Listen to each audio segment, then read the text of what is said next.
আসসালামু আলাইকুম। আজকের ভিডিও লেকচারে আমরা সমাধান করব ঢাকা বিশ্ববিদ্যালয়ের আইবি এমবিএ এর 2009-10 সেশনের ম্যাথ অংশের তৃতীয় part. A wholesaler bought 2100 MBA admission guide books for take 20 each.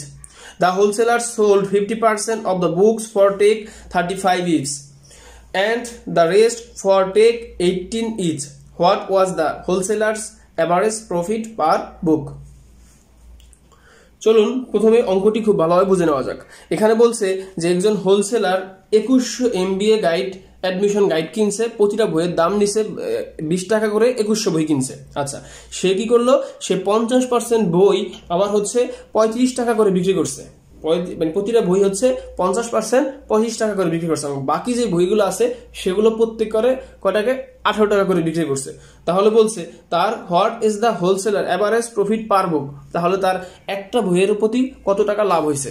আচ্ছা, তাহলে দেখুন প্রথমে বলে দেওয়া আছে তার টোটাল সে বই কিনছে কয়টা, 2100 বই কিনছে। ওকে, আর 2100 বইয়ের সে প্রতিটা বইয়ের দাম দিছে কত, মানে একটা বইয়ের দাম কত করে নিছে, 20 টাকা করে কিনছে। তাহলে 2100 বইয়ের দাম টোটাল দাম আসে কত, তাহলে 2100 × 20 করলে যে মানটা আসে সেটা হচ্ছে এই টোটাল 2100 বইয়ের দাম। যে 2100 বই আর একটা বইয়ের দাম হচ্ছে 20 টাকা করে কিনছে, তাহলে টোটাল দাম হচ্ছে 2100 × হচ্ছে 20। ওকে, এরপরে বলছে যে প্রথমে সে 50% হচ্ছে 35 টাকা করে বই বিক্রি করছে। তাহলে এই মোট টোটাল বই কত, 2100 50% মানে হচ্ছে কি অর্ধেক। তাহলে 2100 এর অর্ধেক কত আসে দেখুন, তাহলে হচ্ছে 2100 এর অর্ধেক হবে ডিরেক্টলি 1050 হবে। তাহলে হচ্ছে ডিরেক্টলি 2100 এর অর্ধেক হচ্ছে 50% হচ্ছে আপনার 1050। ওকে, তাহলে এই 1050টা বই বিক্রি করছে কত টাকায়, 35 টাকা করে। তাহলে 35 টাকা করে বিক্রি করলে এই টোটাল দাম আসে কত, আবার এই 35 গুণ করতে হবে। তাহলে এখানে হচ্ছে এই 35 টাকা করে বিক্রি করায় এই 50% এর বইয়ের টোটাল দাম আসতেছে হচ্ছে এই টাকাটা, যে 1050 × 35। আচ্ছা, এবার বলছে যে বাকি আবার 50% বই কিন্তু এখনো আছে, ওই 50% বিক্রি করছে হচ্ছে 18 টাকা করে। তাহলে আবার 50% মানে হচ্ছে কি সেই 1050, সেই কারণে অর্ধেক 50% ইনটু হচ্ছে কয় টাকা করে বিক্রি করছে, 18 টাকা করে। তাহলে টোটাল টাকাটা হচ্ছে এত টাকা। এখন বলছে যে আমার একটা বইতে কত টাকা লাভ হয়েছে। দেখুন আর একটু বলে নেই, আমি কিন্তু এগুলো গুণ করে শেষ করে দেইনি, কারণ হচ্ছে কি দেখুন এগুলো গুণ অনেক বড় বড়, তো আপনি অ্যাডমিশনে এত সময় পাবেন না। তো আমরা কিভাবে এগুলো গুণ না করে অঙ্কটা শেষ করা যায় সেই দিকে কাজ করব, ক্যালকুলেটর ছাড়াও যেন এই অঙ্কগুলো আমরা করে দিয়ে আসতে পারি। আচ্ছা, তাহলে এখানে খেয়াল করুন, তাহলে এবার আমরা হচ্ছে এটা হচ্ছে ক্রয় মূল্য, ভালোভাবে খেয়াল করুন, এটা হচ্ছে ক্রয় মূল্য আর এই দুইটা হচ্ছে বিক্রয় মূল্য, এটুকু তো ভালোভাবে বুঝছি। কারণ এটা কত টাকা বিক্রি করছে বা এটা কত টাকা বিক্রি করছে এটা আমার দরকার নেই, মেইন বিষয় হচ্ছে এটা হচ্ছে টোটাল ক্রয় মূল্য আর এটা হচ্ছে টোটাল বিক্রয় মূল্য। এখন আমাকে বলছে একটা বইয়ে কত টাকা লাভ হয়েছে, তাহলে আমি প্রথম বের করব টোটাল কত টাকা লাভ হয়েছে। টোটাল লাভের সূত্র কি, লাভ ইকুয়াল আমরা কি জানি যে লাভ ইকুয়াল হচ্ছে বিক্রয় মূল্য মাইনাস হচ্ছে ক্রয় মূল্য। তাহলে বিক্রয় মূল্য কত এটা, তাহলে বিক্রয় মূল্য আমি এটা এখানে লিখে দিই 1050 × হচ্ছে 45 যোগ হচ্ছে, আর এটা যোগ হবে দুইটা মিলে, আর 1050 × হচ্ছে 18। তাহলে এটা হচ্ছে টোটালি বিক্রয় মূল্য। এটা থেকে বিয়োগ দিব কোনটা, ক্রয় মূল্য, এটা তো বাচ্চাদের অঙ্ক। তাহলে ক্রয় মূল্য হচ্ছে কত, এই অংশটা। তাহলে 2100 × হচ্ছে 20, এটা হচ্ছে আপনার ক্রয় মূল্য। তাহলে আমি লাভ পেয়ে গেলাম। এখন দেখুন এখান থেকে আমি লাভটা টোটাল লাভটা বের করে নিই। তাহলে এখান থেকে কিভাবে করবো, দেখুন এগুলো যদি আমি করতে যাই কত সময় লাগবে না, এই জন্য আমি এগুলো কাটাকাটি করলাম না। তো এই ক্ষেত্রে দেখুন প্রতিটার ভিতরে হচ্ছে 1050 আছে, 1050 আছে, এখানে 2100 আছে। তাহলে 1050 আমরা কমন নিতে পারি, তাহলে এখান থেকে আমি 1050টা কমন নিয়ে নিব। তাহলে কমন নিলে এখানে কি থাকতেছে, শুধু 35, এই যোগের যোগ, এখান থেকে এটা নিয়ে থাকতে শুধু 18, যোগ হচ্ছে 18, মাঝখানে মাইনাস। এরপর হচ্ছে 2100 থেকে 1050 কমন নেওয়া মানে হচ্ছে কি 2 থাকবে, কারণ 2100 এই দিকটাকে দেখে আসছি যে 2100 2 দ্বারা ভাগ দিলে হচ্ছে আমি 1050 পাই। তার মানে হচ্ছে কি এই 1050 আর 2 গুণ করলে 2100 পাচ্ছি, তাই আমি 2 কমন নিলাম, আর ইনটু এখানে এই 20। ওকে, এখন দেখুন অঙ্কটা অনেকটাই হয়ে যাবে এখন 50। আচ্ছা, এখন এখানে হচ্ছে দেখুন যে এই ইকুয়েশনটা করি, 20 দুগুণে 40, 40 থেকে যদি 35 যায় তা থাকে কত 5, আর হচ্ছে -5 থাকবে, -5 18 থেকে গেলে থাকে কত 13 থাকে। ওকে, তাহলে এটা গুণাকার আছে এখানে, তাহলে 1050 × 13, এটা কি আসছে আমার টোটাল লাভ আসছে এই টাকাটা। এখন প্রশ্ন চাইছে যে একটা বইতে কত লাভ আসছে, তাহলে টোটাল ঐকিক নিয়ম, আমার টোটাল বই ছিল কত 2100, তাহলে 2100 টাকায় লাভ হয়েছে কত টাকা, এই টাকাটা যে 1050 × হচ্ছে 13। তাহলে একটা বইতে লাভ হয়েছে কত, ঐকিক নিয়ম আমি এটা ভাগ দিব 1050 × হচ্ছে 30 বাই হচ্ছে 2100। এখন কাটাকাটি করুন, এইটা দ্বারা কাটাকাটি করলে এটা 2 আসতেছে, কারণ এই যে আমরা একটু আগে দেখিয়ে আসছি যে এই 2100 কে 2 দ্বারা ভাগ দিলে হচ্ছে এই অংশটা আসে, তার মানে হচ্ছে কি এই যে, তাহলে এই 1050 দ্বারা 2100 এর ভাগ দিলে হচ্ছে 2 আসবে। এখন 2 দ্বারা আবার 13 এর কাটলে আসবে কত? 6 দুগুণে 12 থাকবে 1, 5 দুগুণে 10, 6.5। সুতরাং একটা বইয়ের লাভ হবে কত টাকা? 6.5 টাকা। তাহলে কোন অপশনে 6.5 টাকা আছে সেটাই হবে অ্যানসার। দেখুন হচ্ছে এ নাম্বারই হচ্ছে 6.5 আছে, সুতরাং সঠিক উত্তর হচ্ছে এ নাম্বার। দেখুন শর্টকাটে আরেকবার একটু বলে দিচ্ছি। প্রথম বলে দিছে টোটাল বই হচ্ছে কত? 2100, এবং উনি একজন হোলসেলার, উনি প্রতিটা বইয়ের দাম কত করে কিনছে? 20 টাকা করে। তা টোটাল দাম আসতেছে কত? 2100 সাথে 20 দিয়ে গুণ করলে তোমার টোটাল মানটা চলে আসতেছে। তাহলে এটা হচ্ছে টোটাল ক্রয় মূল্য। ওকে, এরপর বলছে যে 50% বুক হচ্ছে সে 35 টাকা করে বিক্রি করছে। তাহলে 50% মানে হচ্ছে কি? অর্ধেক। তাহলে 2100 দিয়ে ভাগ দিলে পাচ্ছে হচ্ছে 1050, তার সাথে 35 গুণ করতে হবে। তাহলে আমি পেয়ে গেলাম একটা অংশ, ওই 50% এর বিক্রয় মূল্য। আবার বাকি 50% সে 18 টাকা করে বিক্রয় করছে, তাহলে সেই অংশের বিক্রয় মূল্য হচ্ছে এই টাকাটা। ওকে, আচ্ছা এখন আমাকে বলছে লাভ বের করতে হবে, যে একটা বইতে লাভ কত, এই জন্য আমাকে টোটাল লাভটা বের করতে হবে। এখন লাভের সূত্র কি? বিক্রয় মূল্য মাইনাস ক্রয় মূল্য। তাহলে আমাদের বিক্রয় মূল্য হচ্ছে কি? এই অংশটা হচ্ছে সম্পূর্ণ অংশ, এই যে আমি সম্পূর্ণ অংশ এখানে লিখে দিছি, আর বিয়োগ হচ্ছে ক্রয় মূল্য, এই যে ক্রয় মূল্য, আমি ক্রয় মূল্য এখানে লিখে দিছি। এখন এটা থেকে বিয়োগ করলে আমরা জাস্ট কমন নিছি, ইকুয়েশন তো সবাই পারেন, এটা ইকুয়েশন করে তাহলে এই টাকাটা যেটা বের হবে এটা হচ্ছে টোটাল লাভটা। তা টোটাল লাভ হচ্ছে মানে কি? 2100 বইতে লাভ হচ্ছে এত টাকা, সুতরাং একটা বইতে কত? 2100 দ্বারা ভাগ দিয়ে যা আসে 6.5, এটি হচ্ছে অ্যানসার। পরবর্তী অঙ্কটি হচ্ছে Janata garments limited has a specific sales target for all its sales managers. One of the managers, Mr. Dhiman, has a sales target of Taka 50 million per quarters. Accounts show that during the first 3 quarters he has sold 10, 15 and 20 million worth of goods respectively. How much in Taka should Mr. Dhiman sell during the 4th quarter in order to maintain the average sales target? প্রশ্ন কি বলছে চলুন প্রশ্নটি আগে ভালোভাবে একটু বুঝে নেওয়া যাক। দেখুন বলছে যে জনতা গার্মেন্টস এর একজন ম্যানেজার, সে হচ্ছে 1 বছরে, এখানে মেইন বিষয়টা হচ্ছে যে 1 বছর বলছে যে কোয়ার্টার্স, পার কোয়ার্টার্স, একটা বছরকে তারা হচ্ছে 3টা কোয়ার্টারে ভাগ, মানে মোট 4 কোয়ার্টারে ভাগ করা যায়, যে 1/4। তাহলে হচ্ছে এখানে মোট আমাদের 1 বছরে কয় মাস? 12 মাস। তাহলে হচ্ছে যে আমরা 4 দ্বারা ভাগ করি, তাহলে একটা কোয়ার্টারসে কত করে পড়তেছে? 3 মাস করে, কারণ 3 4 12, 3 মাস করে। তাহলে পুরো বছরটাকে কয়টা কোয়ার্টারে ভাগ করা যায়? 4টা কোয়ার্টারে। তাহলে একটা কোয়ার্টারের মান হচ্ছে 3 মাস। তাহলে এভাবে সে তার টার্গেট ছিল যে 1 বছরে সে 50 কত, মানে গড়ে প্রতি কোয়ার্টারে হচ্ছে সে 50 মিলিয়ন মানে হচ্ছে তার বিক্রয় করতে হবে, 50 মিলিয়ন টাকা বিক্রয় করতে হবে তার গার্মেন্টসে। হ্যাঁ, তাহলে সে দেখলো প্রথম 3 কোয়ার্টারসে, প্রথম কোয়ার্টারসে হচ্ছে 10 মিলিয়ন টাকা বিক্রি হয়েছে, এরপর হচ্ছে পরের হচ্ছে 15 মিলিয়ন, এবং পরের মাসে হচ্ছে পরের কোয়ার্টারসে হচ্ছে 20 মিলিয়ন। হ্যাঁ, এবং এখন এই জন্য বলছে যে শেষে কোশ্চেন করছে যে how much in taka should mister Diman sell during the 4th quarter in order maintain the average sales target.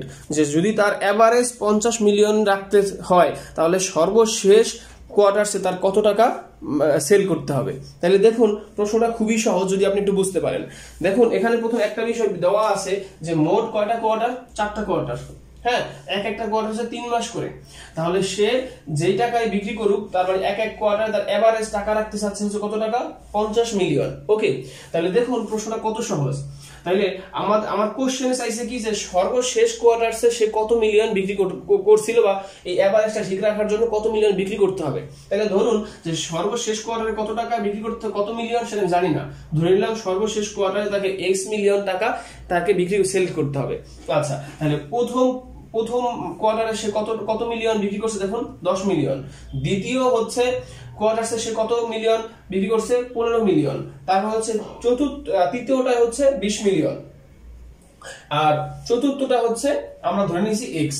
তাই ভালোভাবে খেয়াল করুন, তাহলে আমার মোট কয়টা কোয়ার্টার? 4টা। হ্যাঁ, এই 4টা কোয়ার্টার আমাকে এভারেজ রাখতে হবে কত 50। তাহলে গড় নির্ণয় করে কিভাবে? আমরা জানি হচ্ছে কোন সংখ্যার গড় নির্ণয় মিনস হচ্ছে কি যে ওই কয়টার যোগফল, ওই সংখ্যাগুলোর যোগফল বা হচ্ছে কয়টা সংখ্যা আছে সেটা দিয়ে ভাগ করতে হয়। তাহলে এখানে কয়টা কোয়ার্টার আছে? 4টা কোয়ার্টার, আমরা 4টাকে যোগ করে দিব, মানে স্বাভাবিকভাবে একবার সিম্পল ভাবে যেভাবে আমরা গড় করি ঠিক সেভাবে গড় করব। তাহলে এখানে কয়টা সংখ্যা আছে? 4টা, এই জন্য আমরা 4 দ্বারা ভাগ দিব। তাহলে এভারেজ প্রশ্ন বলে দিছে কত 50। অঙ্ক আমাদের শেষ। দেখুন আবারও বলতেছি, শুধুমাত্র যদি এটুকু বুঝতে পারেন এই অঙ্কটা টোটালি শেষ। বলছে যে একটা গার্মেন্টস এর একটা ম্যানেজার, তাদের হচ্ছে একটা বছরকে তারা 4টা হচ্ছে কোয়ার্টার্সে ভাগ করছে, আর একটা কোয়ার্টার্সে হচ্ছে 3 মাস করে। তাদের টার্গেট হচ্ছে এভারেজ প্রতি কোয়ার্টার্সে 50 মিলিয়ন সেলস করবে টাকা। হ্যাঁ, আচ্ছা, তারা দেখলো যে প্রথম 3 মাসে প্রথম 3 মাস হচ্ছে 10, দ্বিতীয় 3 মাসে হচ্ছে 15 মিলিয়ন, আর তৃতীয় 3 মাসে হচ্ছে 20 মিলিয়ন করছে। তাহলে তাদের এভারেজ দরকার কত 50। তাহলে বলছে যদি এভারেজটা মেইনটেইন করতে হয় 50 রাখতে হয়, তাহলে তাকে সর্বশেষ কোয়ার্টারে কত মিলিয়ন টাকা সেল করতে হবে। তাহলে সেটাকে আমরা এক্স ধরে নিছি। তাহলে এখন এই 4টা যোগ করলাম, আর এভারেজ গড় করে কিভাবে? যে সংখ্যাগুলোর যোগফল বাই কয়টা সংখ্যা তার সংখ্যা দ্বারা ভাগ। তাহলে 4টা আমরা যোগ করে দিলাম, তার 4 দ্বারা ভাগ করলাম।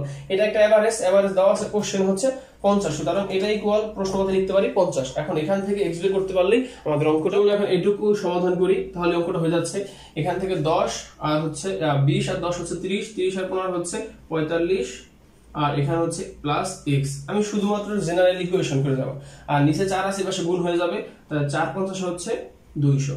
ওকে, এখন এখান থেকে দেখুন, সরি এখানে দেখতে হবে না, তাহলে x ইকুয়াল টু কত আসছে 200 মাইনাস হচ্ছে 45। এখন এই 200 থেকে 45 গেলে থাকে কত 155। তো সুতরাং x কি আমরা কি ধরছিলাম? x এ ধরছিলাম যে চতুর্থ মানে সর্বশেষ কোয়ার্টারসে তাকে কত টাকা বিক্রয় করতে, কত মিলিয়নস। হ্যাঁ, তাহলে আমাদের x এর মান বের হয়ে গেল 155 মিলিয়ন। সুতরাং উত্তর হবে 155 মিলিয়ন। তাহলে এটা কোথায় আছে দেখুন তো, অপশনে ডি নাম্বারে 155 মিলিয়ন আছে, সুতরাং সঠিক উত্তর হচ্ছে ডি। দেখুন আবার একটু শর্টকাটে বলে দিচ্ছি। প্রশ্ন প্রথম বলে দিয়েছে তাদের টার্গেট ছিল যে তারা বছরকে 4 ভাগে ভাগ করছে, 3 মাস করে। তাদের টার্গেট হচ্ছে প্রতি মাসে মানে সর্বশেষ গড় এভারেজ 50 মিলিয়ন বিক্রি তারা রাখবে তাদের গার্মেন্টসে। তারা প্রথম 3 মাসে 10 মিলিয়ন করলো, তারপর হচ্ছে 15 মিলিয়ন, তারপর হচ্ছে 20 মিলিয়ন। এখন 50 মিলিয়ন এভারেজ রাখার জন্য সর্বশেষ কোয়ার্টারসে তাদের কত টাকা বিক্রি করতে হবে সেটাকে আমরা এক্স ধরে নিলাম। এক্স ধরার পরে আমরা সবকটা স্বাভাবিকভাবে যে গড় নির্ণয় করে সবকটা যোগফল সংখ্যাটা 4টাতে 4 দ্বারা ভাগ দিলাম, এটাও কিন্তু গড়, আর প্রশ্ন দেওয়া আছে গড়, তাই এটাই গড় প্রশ্ন মতে লিখতে পারি এটা। আর এখান থেকে এক্স বের করতে পারলে অ্যানসারটা চলে আসবে। আশা করি অঙ্কটি খুব ভালোভাবে বুঝতে পারছেন। A shop in the IDB Bhavan quotes the price of a local brand of computer with or without a DVD writer. The computer with the DVD writer cost 29,000 taka. The computer without the DVD writer cost 19,500 taka, more than the DVD writer alone. What is the cost of the DVD writer? চলুন প্রশ্নটি আগে ভালোভাবে বুঝে নেওয়া যাক। দেখুন IDB ভবনে ওই দোকানটাতে দুই ধরনের কম্পিউটার পাওয়া যায়, একটা হচ্ছে কম্পিউটার উইথ ডিভিডি রাইটার, আর একটা হচ্ছে কম্পিউটার উইদাউট ডিভিডি রাইটার। তাহলে বলছে যে প্রথমে কম্পিউটার উইথ ডিভিডি রাইটারের দাম হচ্ছে 29,000 টাকা, আর একটি ডিভিডি রাইটারের দামের থেকে 19,500 টাকা হচ্ছে বেশি একটি কম্পিউটারের দাম। তাহলে প্রশ্নে কি চাইছে? প্রশ্নে বলছে যে আপনার শুধুমাত্র একটি ডিভিডি রাইটারের দাম কত। তা চলুন অঙ্কটি করা যাক। তাহলে প্রথমে যেহেতু আমরা জানি না যে ডিভিডি রাইটারের দামটা কত, এই জন্য আমরা ডিভিডি রাইটারের দামটা ধরে নিব এক্স। আচ্ছা, এবং প্রশ্নে বলে দেওয়া হয়েছে যে ডিভিডি রাইটার এবং হচ্ছে কম্পিউটারের দাম একসাথে টোটাল দাম হচ্ছে 29,000 টাকা। আচ্ছা, তাহলে এই দামটা কার? এই দামটা হচ্ছে ডিভিডি রাইটার এবং হচ্ছে কম্পিউটার। তাহলে আমি লিখতে পারি না যে এক্স, যদি কম্পিউটারকে সি দ্বারা প্রকাশ করি তাহলে কম্পিউটার হচ্ছে, আর ডিভিডি রাইটারকে এক্স দ্বারা প্রকাশ করি তাহলে এক্স প্লাস সি ইকুয়াল হচ্ছে 29,000 টাকা। এটা তো প্রশ্নে স্পষ্টভাবে বলে দেওয়া আছে যে এই ডিভিডি রাইটার এবং হচ্ছে কম্পিউটারের দাম একাত্রে হচ্ছে 29,000 টাকা। আচ্ছা, এবং পরবর্তীতে বলা আছে হচ্ছে যে শুধুমাত্র একটি কম্পিউটারের দাম হচ্ছে একটা ডিভিডি রাইটার থেকে 29,500 টাকা বেশি। তাহলে যদি একটি ডিভিডি রাইটারের দাম হচ্ছে এক্স টাকা হয়, ভালোভাবে খেয়াল করুন যে এক্স টাকা হয়, তাহলে ওই একটা কম্পিউটারের দাম হবে এই এক্স থেকে 19,500 টাকা বেশি। যদি একটি ডিভিডি রাইটারের দাম এক্স টাকা হয় তাহলে বলছে যে একটি কম্পিউটারের দাম একটি ডিভিডি রাইটারের দাম থেকে হচ্ছে 19,500 টাকা বেশি। তাইলে কি হয়? কম্পিউটারের দামটা হবে এক্স প্লাস এই টাকাটা। আচ্ছা, তাহলে এটা হয় একটা কম্পিউটারের দাম, আর টোটাল দাম হচ্ছে এটা। তাহলে আমাকে বের করতে বলছে শুধুমাত্র এই ডিভিডি এটার দাম কত। তাহলে দেখুন আমরা এটা হচ্ছে টোটাল মান, তাহলে এটা একটা হচ্ছে x প্লাস c, এটা হচ্ছে ডিভিডি এটা সহ এটার দাম, আর এটা হচ্ছে কম্পিউটারের দাম। তাই ডিভিডি এটার দাম যদি আমরা ধরি x, হ্যাঁ, আর আমরা কম্পিউটারের দাম পেলাম কত, x প্লাস হচ্ছে 19,500। তাহলে দেখুন আমাদের প্রশ্নে বলে দেওয়া আছে যে ডিভিডি রাইটার এর সাথে কম্পিউটারের টোটাল দাম হচ্ছে 29,000 টাকা। তাহলে এইটা হচ্ছে ডিভিডি রাইটারের দাম, এটা হচ্ছে কম্পিউটারের দাম, তাহলে যোগ করলে টোটাল চলে আসলো, ইকুয়াল আমরা লিখতে পারি না, প্রশ্ন মতো হচ্ছে 29,000 টাকা। দেখুন এখন এই সমীকরণ থেকে যদি কোনোভাবে এক্সট্রা বের করতে পারি তাহলে আমাদের অঙ্কটা হয়ে গেল। আচ্ছা তাহলে এখানে 2x ইকুয়াল কত হয়, 29,000 বিয়োগ হচ্ছে এটা প্লাস আছে পাশে গেলে মাইনাস হয়ে যাবে 19,500। আচ্ছা এখন দেখুন এখান থেকে আমি যদি x বের করি তাহলে x ইকুয়াল টু এখানে 2 আছে গুণাকারে পাশে ভাগ হয়ে যাবে, এটা বিয়োগ করা থাকতেছে কত 0 0 5 আছে 10 পাম হচ্ছে 5 হইলে হাতে আমার 1 মানে 10 10 আছে 19 পাম হচ্ছে হলো 9 হইলে হাতে আমার 1 1 1 2 2 আছে 0 হইলে, তাই 9,500 টাকা। আর এই 2 আছে এই পাশে গুণাকারে পাশে আসলে ভাগ হয়ে যাবে। এখন এই যে হচ্ছে 9,500 কে 2 দ্বারা ভাগ দিলে কত আসে দেখুন তো, এই আর 4 দুগুণ হচ্ছে 8 হাতে থাকে 1 15 7 দুগুণ হচ্ছে 14 হাতে থাকে 1 10 5 দুগুণী 10 আর একটা 0, 2 দ্বারা হচ্ছে 9,500 কাটলে বা পাচ্ছি হচ্ছে 4,750 টাকা। তাহলে এটা কার মান বের হইলো, x এর মান। সুতরাং x ইকুয়াল টু পাইলাম কত 4,750 টাকা। x কে আমরা প্রথমে কি ধরছিলাম যে একটি ডিভিডি রাইটারের দাম, সুতরাং অপশনে কোথায় 4,750 টাকা আছে সেটাই হবে অ্যানসার। দেখুন অ্যানসারে হচ্ছে সি নাম্বারে 4,750 টাকা আছে, সুতরাং সঠিক উত্তর হচ্ছে সি।